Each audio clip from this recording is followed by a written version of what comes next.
Ravi's International School. Trust assured for your child. A sprawling, safe and home-like campus for residential and day scholars. Call 7331199964.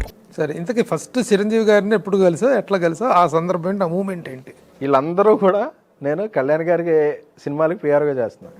Charan బాబుకి PRO అని అఫీషియల్గా, మన్ని బాబు PRO అని. Boss కనిపిస్తే మాత్రం ఆ ఏరియాలో ఉండేవాడిని కాదు. అందరూ మాత్రం బాస్కి చెప్తుండేవాళ్ళు, ఈడు సూపర్ ఫ్యాను, ఆడు అసలు ఇది, ఆడు జాబ్ వదిలేస్తే ఏంట్రా అందరూ చెప్తారు కానీ ఇక్కడ ఉంటాడంటే రా, అసలు ఇంట్లో తిరుగుతుంటాడు, నాకు కనపడ్డాయంటే మీరు అందరూ ఎలివేషన్లు ఇస్తుంటారు అన్న, ఒకసారి తీసుకురండి అన్న. తీసుకురండి అంటే అరవింద్ గారి ఇంట్లో డిన్నర్ ఉన్నప్పుడు బన్నీ బాబు వచ్చి బాస్ ఉన్నారని, అమ్మో బాస్ ఉంటే ఏంటి, అచ్చా ఊరుకో ఆయన తిడుతున్నాడు అందరూ ఎప్పుడు రావట్లేదు నువ్వు ఇలా అని చెప్పి అంటే వచ్చారు.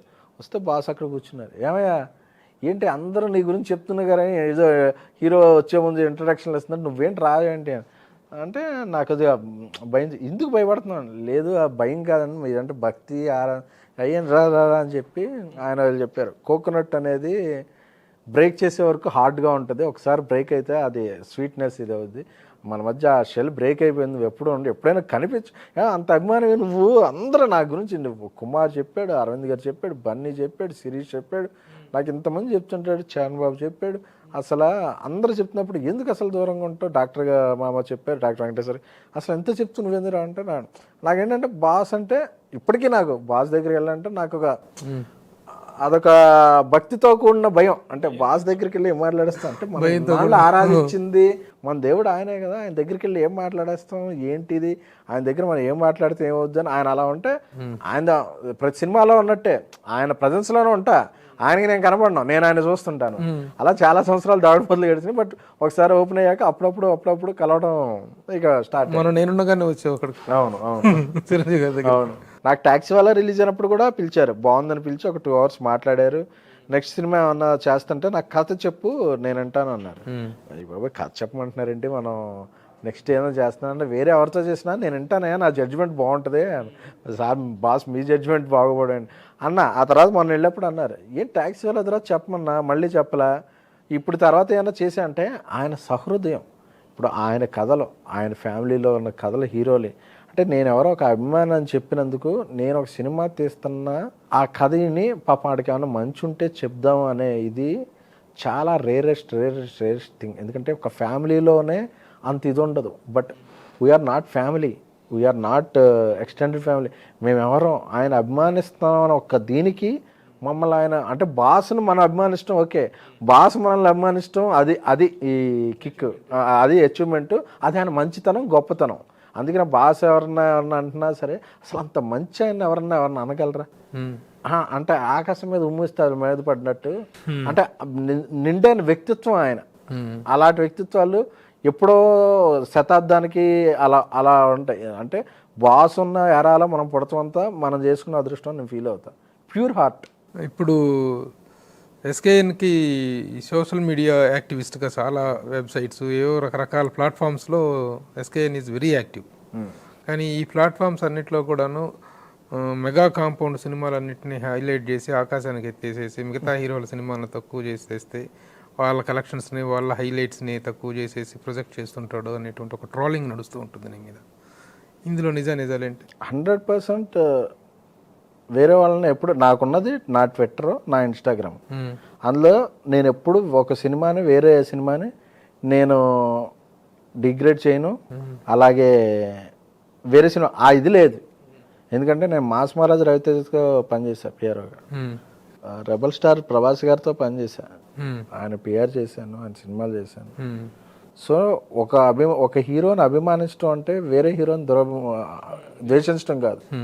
ఐ లైక్ బాస్, నాకన్నా ఆయన కనెక్ట్ అయ్యారా, ఆయన జర్నీ ఆయన, అంతేగాని వేరే వాళ్ళు. ఇప్పుడు బాసే వేరే హీరో ఎవరైనా అంటే మహేష్ గారు హిట్ కొట్టినా, తారక్ గారు హిట్ కొట్టినా, వేరే ఏ హీరో హిట్టినా బాసే అభిమానం చూసినా బాస్ అభిమానులకు మనం ఫాలో అవ్వాలి. అందుకే నేను బాలకృష్ణ గారి సినిమా కూడా నేను ఫస్ట్ షో చూసి ఎంజాయ్ చేస్తాను. నేను మూవీ లవర్. అంటే సినిమాలో ఒక హీరోని అభిమానించు అంటే మేము మూవీ లవర్స్. మామూలు ఈ హిట్ సినిమాలు గొప్పింటల్లుడు ఓకే సినిమాలు ఆడిని, దాన్ని కూడా 3-4 సార్లు చూశాను నేను సినిమాలు.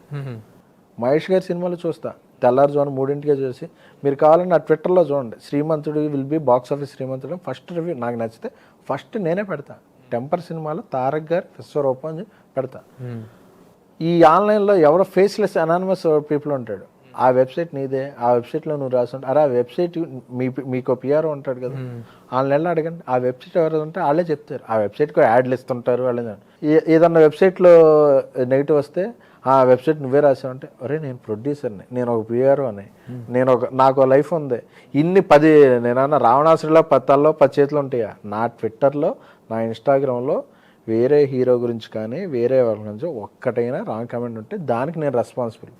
నీ ఎజంప్షన్స్కి ఓకే ఈడు రాసాడేమో ఫలానా సైట్లో, ఆ సైట్లోనే మరుసటి రోజు ఆ తర్వాత రోజు రాస్తే చిరంజీవి గారిని కానీ కళ్యాణ్ గారిని కానీ బన్నీ గారిని కానీ చరణ్ గారిని కానీ ఇలా కమెంట్స్ కూడా రాసే నెగిటివ్. అంటే వెబ్సైట్లో చాలా వరకు ఇప్పుడు నెగిటివ్ ఆర్టికల్స్ మీద వెళ్ళిపోయింది. ఇంతవరకు పాజిటివ్ ఇన్ఫర్మేషన్ ఇవ్వడమే ఇది ఉండేది. ఇప్పుడు నెగిటివ్ ట్వీట్ ఎవరు రాస్తే దానికి ఎక్కువ రీట్వీట్లు వస్తాయి, నెగిటివ్ ఆర్టికల్ ఎవరు రాస్తే ఎక్కువ. సో ఆ నెగిటివ్ వెబ్సైట్లోనే ఒక నెగిటివ్ ట్రెండ్ ఉంది కొన్ని వేళ. మనం ఇది హార్డ్గా చెప్పుకున్నా డైజెస్ట్ అవ్వకపోయినా చాలా వెబ్సైట్లు ఈ నెగిటివ్ ప్రాపగండాని ఎంకరేజ్ చేస్తాయి, నెగిటివ్ ఆర్టికల్ని. అంటే బిడ్డ ఒక శిశువు ఇదయ్యే క్రమంలో ఒక 9 నెలలు పట్టుద్ది, అప్పుడు 3వ నెలలోనే ఇది మాంసం ముద్ద అని ఎలా నిర్ణయిస్తావు. అలాగే సినిమా కూడా చేసే క్రమంలో ఒక 6 నెలల్లో సంవత్సరం జరుగుద్ది. అది అందులో డిస్కషన్లు ఉంటాయి, వాదోపనలు ఉంటాయి, ఆర్గ్యుమెంట్ ఉంటాయి. డైరెక్టర్కి ప్రొడ్యూసర్కి పడట్లేదు, హీరోకి పడట్లేదు, అరే ఒక ప్రాసెస్లో ఆర్గ్యుమెంట్ చేసుకుంటారు, అందరూ బెటర్ అండి రాసేది ఒక నెగిటివ్ వైపు ఇస్తారు. అలా చాలా ఉంటాయి. అంతేకాని వ్యక్తిగతంగా నేనేం చేయలేదని అంటారు వాళ్ళు నాకు ఒక వెబ్సైట్ ట్రోలింగ్స్ అనేటువంటి బుల్షిట్ అంట. ట్రోలింగ్స్ అనేది 200%. నేను ఇప్పుడు నాకు ఒక వెబ్సైట్ ఉంది, నేను ఏదన్నా వెబ్సైట్లో ఆర్టికల్ రాస్తానంటే 1 crore rupees నేను ఇస్తా, నువ్వు ప్రూవ్ చేయి. ఎందుకంటే బేస్లెస్ ప్రూఫ్లతో మాట్లాడద్దు. వేరే అతను ఎవరో వెబ్సైట్ అంటే నన్ను ఎలా చేస్తావు. నేను ఇండస్ట్రీలో ఉన్న వ్యక్తి, నన్ను అందరూ అభిమానిస్తారు. నా ట్యాక్సీ వాళ్ళ పైరసీ అయిపోతున్నప్పుడు జంగారెడ్డి గురించి ఒక తారక్ గారు అభిమాని ఫోన్ చేసి పట్టించి నాకు చేశాడు. అదేంటే నీకు నాకు కనెక్షన్ లేదు, ఫ్రెండ్షిప్ లేదంటే, అదేంటన్నా నేను తారక్ గారిని అమ్మేస్తాను, నువ్వు చిరంజీవి గారిని అమ్మేస్తాం, అందరం అభిమానించిన ఫ్యాన్స్ అంటే కనెక్షన్ అనేబడి నేను చాలా ఎమోషనల్ అయ్యా. అలాగా నాకు మహేష్ గారి ఫ్యాన్స్ చాలా మంది. మొన్న క్రాస్ రోడ్స్లో ఇప్పుడు బిజినెస్ మ్యాన్ వేసుకున్నా 2 షోలు ఇచ్చేసాను, బేబీ తీసుకోండి అని. ఎందుకంటే వాళ్ళు ఫ్యాన్స్ ఎంజాయ్ చేస్తారు. అంటే ఫ్యాన్స్ అనే వాళ్ళు అంటేనే బిజినెస్ మ్యాన్ ఇచ్చా. బ్రోకి ఫస్ట్ డే చాలా థియేటర్లు వాలంటీర్గా మేము ఇచ్చేసాం. ఎందుకంటే ఫస్ట్ డే అనేది బిగ్, ఎక్కువ షేర్. సో అలాగా అది అప్పుడు 14th 15th షేర్ మీద ఉంది, వాలంటీర్గా ఇస్తాం. అది కళ్యాణ్ గారి అభిమానం అనుకోవచ్చు. మహేష్ గారిది కూడా సినిమా ఉందంటే సంజయ్ మెయిన్ థియేటర్ 2 షోలు తీసుకోండి అని చెప్పి ఇచ్చేసాను. నాకు అందరు ఫ్యాన్స్ అన్న ఇష్టం. నాకు ఇప్పుడు ఎవరో వేస్తారు ట్వీట్, ఇలాగ పాపకి ఏదో ఒంట్లో బాగాలేదు మీరు అంటే, అది ఏ హీరో అభిమానం చూడను. నేను అలా చాలా లక్షలు ఇచ్చాను. నా దగ్గర ఉన్న డబ్బులు లేకపోయినా ఓవర్ డ్రాఫ్ట్లో గీక్ కూడా నేను చాలాసార్లు ఇచ్చాను. నేను అప్పుడు వేరే హీరోని ద్వేషించేవాడినో ఏదో అయితే నేను ఎందుకు ఇస్తా. అలాగా వాళ్ళు ఎవరైనా సరే ఇచ్చాను. సో అందరి అభిమానులకి ఇది ట్రోలింగ్ ఏదో ఎప్పుడో కొంత దీంట్లో నడిచిందేమో, కానీ ఇప్పుడు అందరి అభిమానులకి నేనేంటో ఓకే ఈడిదిరా అని చెప్పి మనం ఈడిని అనుకున్నాం, కానీ ఈడు ప్యూరిటీ ఇది అని. ఇప్పుడు ఆ ఇది లేదు. ప్రీవియస్లో ఉండేదేమని ఇప్పుడు అన్ని బ్రేక్. ఎందుకంటే ఎవడో ఒక ఫేక్ క్యారెక్టర్ని ఎక్కువ రోజులు మెయింటైన్ చేయలేడు. ఇప్పుడు నేనేంటి అన్నది అందరికీ అర్థమైంది. So I'm happy. చిరంజీవి గారి అభిమానిగా ఏమన్నా పదవులు ఏమైనా ఉన్నాయా నీకు? చిరంజీవి ఫ్యాన్స్ అధ్యక్షుడు, సెక్రటరీ. ఏలూరులో 1 townలో 2 town అని 2 ఉండే. మేము 2 townలో ఉండేవాళ్ళం. ఫ్యాన్స్ ప్రెసిడెంట్లు వాళ్ళందరూ 1 townలో ఉండేవాళ్ళు. అంటే థియేటర్లు ఎక్కడ ఉండే. సో వాళ్ళే ప్రెసిడెంట్. అప్పుడు ఉన్నాయి. ఇదేంటి మనం కూడా 2 townని విడగొడదాం, 2 town ప్రెసిడెంట్ అది పెడదాం, లేకపోతే అన్నీ వాళ్ళకి 34 మంది వాళ్ళు ఉంటారు ఇక్కడ యాక్టివ్గా లేదని చెప్పి మనం అనుకునేవాళ్ళం. ఆ టైంలోనే ఇంకా ఆన్లైన్లో మనం ఇది పెడతాం ఫ్యాన్ సైట్, వాళ్ళు కూడా అరే ఈడవడం ఇది చేస్తున్నాడని వచ్చింది. కానీ సో అంటే చిరంజీవి గారి పదవి అలంకరించకముందే వచ్చేసింది. చిరంజీవి గారి ఫ్యాన్ ప్రెసిడెంట్ అంటే ఈక్వల్ టు ఎమ్మెల్యే. ఎందుకంటే ఎమ్మెల్యే వాళ్ళు అయినా సరే వాళ్ళకి ఫాలోయింగ్ ఉండదో కానీ చిరంజీవి గారి ఫ్యాన్స్ ప్రెసిడెంట్ అంటే అతను ప్రివిలేజ్లో చూస్తుంటాం. అతను టిక్కెట్లు ఇస్తుంటాడు, అతను ఇంటి దగ్గరికి వెళ్ళి కూర్చోవటం, అతను అన్న తిరగటం, అదొక అంటే ఈ ఎరాకి తెలియదేమో కానీ ఆ ఎరాలో బాస్ అంటే ఏంటి చేసిన అదొక ఇది.